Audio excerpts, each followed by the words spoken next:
Shalom, shalom, glorieux enfant de Dieu.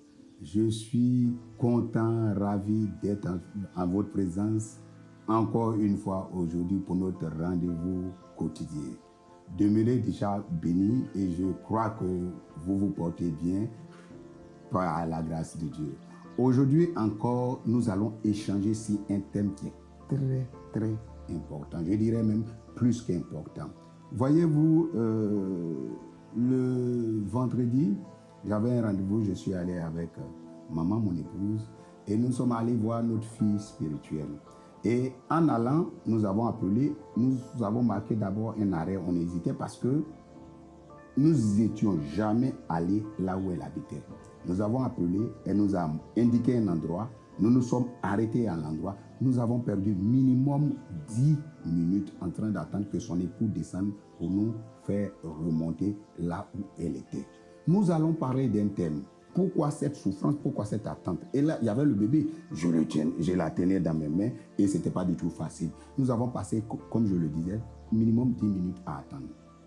Aujourd'hui, nous allons parler d'un thème qui est très important, très très important, plus qu'important pour l'enfant de Dieu que vous êtes, c'est connaître Dieu. Comme je le disais tantôt, j'ai mis du temps, j'ai duré, j'ai attendu pendant un très bon moment parce que je ne connaissais pas l'endroit. Mais quelqu'un pourrait se poser la question, mais connaître Dieu, Dieu qui est si grand, est-ce qu'on peut le connaître? Mais Dieu dit ceci, nous allons lire la parole de Dieu, nous allons plonger dans la parole de Dieu et lire dans le livre de Jean chapitre 4 au verset 24. Dieu dit ceci, Dieu est esprit et il faut que ceux qui l'adorent en esprit et en vérité. Dieu dit de lui-même, Dieu qui se révèle à nous, nous dit que lui, Dieu, il est esprit. Donc du coup, connaître le Dieu qui est esprit n'est pas chose assez simple. Ça peut être compliqué, ça peut être difficile. Mais Dieu, qui est Dieu, qui veut que nous soyons en son image, comme nous l'avons dit, il nous a appelés, nous sommes à son image, nous sommes l'espèce Emmanuel. Mais Dieu qui veut que nous évoluions, nous puissions le connaître, nous puissions communier avec lui, nous montre déjà le chemin. Il dit ceci, dans Colossiens chapitre 1 au verset 15, la Bible nous dit, il est l'image du Dieu invisible, le premier-né de toute la création. Vous vous souvenez, vous avez souvenir, on a lu ce verset pour parler de l'espèce Emmanuel. Mais qui est le premier-né d'une création? La Bible nous dit que c'est Christ qui est le premier-né d'une création. Donc Dieu, ce verset nous dit, nous ne connaissons pas Dieu, mais nous devons connaître Dieu par Christ. La Bible nous dit aussi dans le livre de Jean, chapitre 1, qu'au commencement était la parole était avec Dieu. Et plus loin, la Bible nous dit que la parole a été faite chair et elle est venue parmi les siens. Et cette même parole a donné à ceux qui l'ont reçue de devenir enfants de Dieu. Donc si nous voulons connaître Dieu, le chemin que Dieu nous indique, c'est au travers de lui-même, sa parole qui nous a laissés. Bien-aimés, vous comme moi, nous voulons faire des exploits avec le Seigneur. Mais faire des exploits avec le Seigneur, avancer avec le Seigneur, se passe par connaître Dieu. Je l'ai dit à l'instant, j'ai mis du temps avec ma femme. Nous avons duré parce que nous ne connaissons pas là où on partait. Ceux qui y étaient ne voulaient pas nous faire attendre. Mais pour y arriver, il fallait qu'ils viennent nous chercher pour qu'on y parte. Donc Dieu veut se révéler, Dieu veut qu'on le connaisse, Dieu veut qu'on puisse communier avec lui. Mais on ne peut pas communier avec Dieu convenablement si nous ne le connaissons pas. Alors que pour connaître Dieu, il faut le connaître au travers de sa parole. Du coup, je voudrais te poser la question. De là où tu es, est-ce que tu veux vraiment connaître Dieu? Si tu veux le connaître, si telle est ton intention, il faudra que tu plonges tes regards jour et nuit dans la parole de Dieu. Il n'y a pas d'autre solution. Il n'y a pas de raccourci.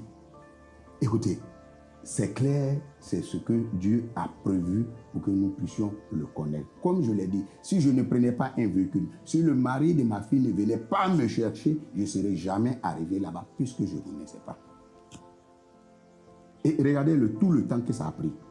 Donc pour celui qui veut vivre une vie chrétienne glorieuse, une vie chrétienne réussie, doit comprendre cette vérité qui est capitale pour l'enfant de Dieu, il faut connaître Dieu. Parce que si on ne le connaît pas, on ne va pas bien le servir, on va le servir faussement. Je suis même en train d'aller trop loin. Connaître Dieu, c'est vraiment capital, c'est nécessaire pour l'enfant de Dieu. Bien-aimés, glorieux enfant de Dieu, nous sommes l'espèce Emmanuel et Christ est le premier-né d'une création. Et Christ, de par sa vie, nous a montré qu'il connaissait le Père, qu'il marchait selon la parole du Père. Et si nous ne connaissons pas Dieu, nous ne pouvons pas marcher selon sa parole. Et connaître Dieu, comme je l'ai dit, revient à connaître sa parole. Pour connaître sa parole, il faut la voir d'abord. Je parle de sa parole écrite. Sa parole écrite, il faut la voir d'abord, il faut la voir et il faut l'aimer, il faut la méditer. Il faut y plonger jour et nuit son regard. Son regard, il faut la lire, il faut faire des recherches, il faut l'étudier pour connaître Dieu, pour connaître Dieu. Voilà ce qu'il faut. Dieu nous a laissé le testament. Le testament, un testament, c'est un héritage.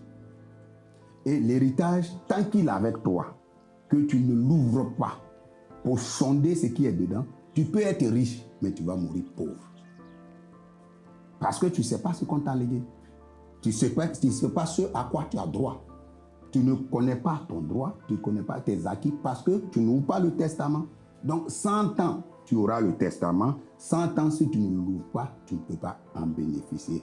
Bien-aimé enfant de Dieu, la seule solution pour bien avancer avec Dieu, c'est connaître sa parole. Et connaître sa parole, ce n'est pas un tour de magie. Il y va de notre responsabilité. Nous devons être responsables en ayant déjà la parole de Dieu. Pour ceux qui n'ont pas la Bible, pour le chrétien, la Bible, c'est la parole écrite de Dieu.